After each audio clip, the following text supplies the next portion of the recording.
Oya, ni aje? Niko viti. Bro.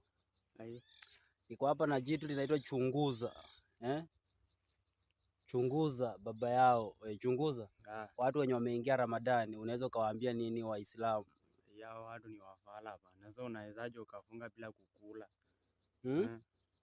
Unafunga bila kukula. Si wanaomba Mungu ili watajiriki. Sasa wanatajirika kivipi bana? Kutajirika ni kufanya kazi bana, si kufunga. Sasa kwa hivyo tuseme wanafanya kazi bure. Hawa ni wajinga bana. Mungu anakusaidia pia unajisaidia. Kwani sasa Mungu anawasaidia wajakataa kukula ati wamekaa nyumbani. Si wanafunga. Lakini wanafanya kazi. Hawa jamani wafaa. Sasa kuna hapa jamaa fulani ati amefunga na anachunga ng'ombe.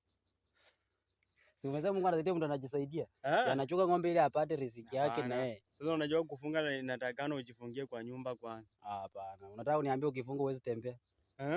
Hiyo haiwezekani. Hiyo sasa umefungwaje basi? Kufunga bana ni kujifungia kwa nyumba. Sasa unawezaje ukafunga na unatembea nje bana? Waache na hii fala, achana na hii fala.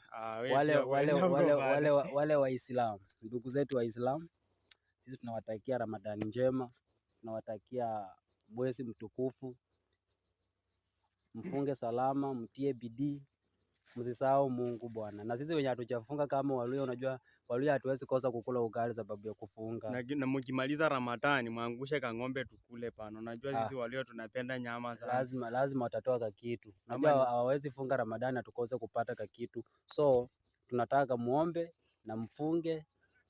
Huu mwezi uwe mwezi mtukufu kwenu, wenye baraka, amani. Lakini tunawahitajia Waislamu wote muwe na mwezi mtukufu, mfunge kwa amani. Hata sisi tunawaombea mfunge vizuri na mtie bidii. Lakini msisahau Mungu, sawa? No, leo jimba na kanija.